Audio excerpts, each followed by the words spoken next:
All across the United States, millions live with the heartbreak of losing a spouse, and while widowhood is often seen through the lens of women, men quietly face some of the deepest emotional struggles. The U.S. Census Bureau calculates that there are about 2.7 million widowers in the country, with roughly 200,000 men becoming widowed each year. A separate study from the Public Library of Science found men are about 70% likely to die the year after losing a spouse. In contrast, a woman's risk rises only about 27%. With us now is Daniel Brooker. He's the founder of Refuge Widowers, a faith-based nonprofit that works with widowed fathers. Welcome to the show. Hey, thanks for having me. All right, we often hear about more about widows and widowers. What are the specific struggles that men face when they lose a spouse that people probably don't realize? That's a great question. I never considered that topic until I became a widower at the age of 30, and I had a 3 and a 4-year-old that were counting on me to get it right. And I jokingly say that became the season of Pop-Tarts and iPads, because I didn't really know how to lead well, and I had to learn on the fly at my children's expense. And so what I found myself doing as a 30-year-old widower was leaning on everyone around me, which was, I was very blessed with an amazing community, but at some point they have their own responsibilities in life to live. And so I had to figure out how do I take charge and how do I lead well when I'm having trouble breathing right now.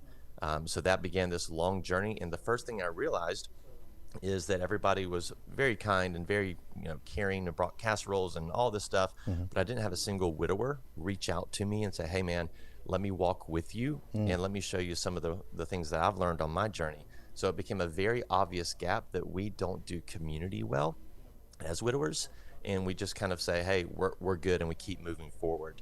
And that's to the detriment of us and our children. Yeah, you just mentioned it culturally. Men are told to stay strong, not to cry, don't show any grief. How does that make the process harder? Well, it makes the process hard because we're guessing our way through grief, and we've never been here before. So whether it's pride or culture, we begin to just wing it, and that doesn't really go well usually. So what came out of that was this realization that, hey, I don't like this. I don't like guessing my way through grief. And by the grace of God, he sustained me and brought people into my story that helped. But as I entered a new season of remarriage, so 2 years later, I remarried to a widow who had 3 small boys. So together we had 5 kids. I brought a boy and a girl. She brought 3 boys, and we remarried. And after that, I met my first widower friend, and it changed everything. It was so encouraging to have someone say, me too, and here's my goals, here's where I'm going. And it sparked this idea that what if we don't do this alone? What if widowers actually have a place to get together and compare notes and walk with each other through all this? And that was the beginning inception, if you will, of Refuge Widowers. Daniel, talk to me about how your group steps in and fills that gap, fills that space, and gives men a space to be able to share and connect and heal. Yeah, absolutely. Great question. We realized that guys do a better job of connecting when we're in person. So we decided to host in-person retreats. That means that guys from all over the country and now all over the world fly into Atlanta, of all places, and we host retreats up in North Georgia where these guys can be understood. A lot of them will say, without realizing it's been said before, that I finally feel like a normal person. Being in the room with other widowers, typically in their first year of grief, typically children still in the home, these guys feel understood and they can open up about what their struggles are and what their goals are. So we not only understand them, that's great, but we also help guide them to purpose and to hope. And as a faith-based organization, we know that truly our only hope comes from Jesus.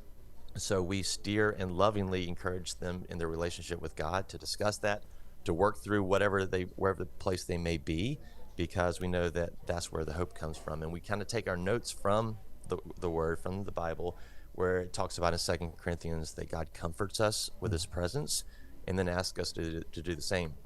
So the retreats are essentially us saying, hey, we're going to comfort you just by showing up for you, and then we're going to give you the playbook to walk with you through the rest of your life. How do you break through, right? If somebody's watching out there today and they want to do this, but they're struggling and they just, you kind of feel like you want to be withdrawn, you want to be alone by yourself. How do you get in?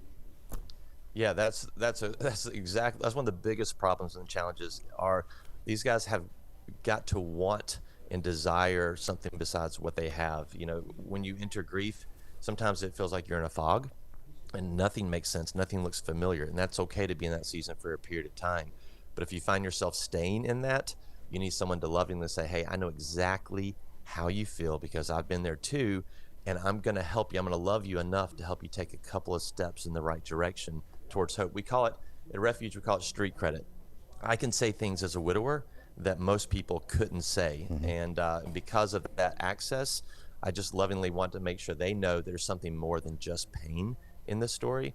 And also to honor our wives. Most of our stories involve caretaking and caregiving for our wives that had illness or whatever it was. Our wives inspired us in a big way. Yeah. So in a sense, we're honoring our wife by continuing to live life with purpose instead of just sitting in our pain. Yeah. Daniel Booker, thanks so much for your insight today, and thanks for your strength as well.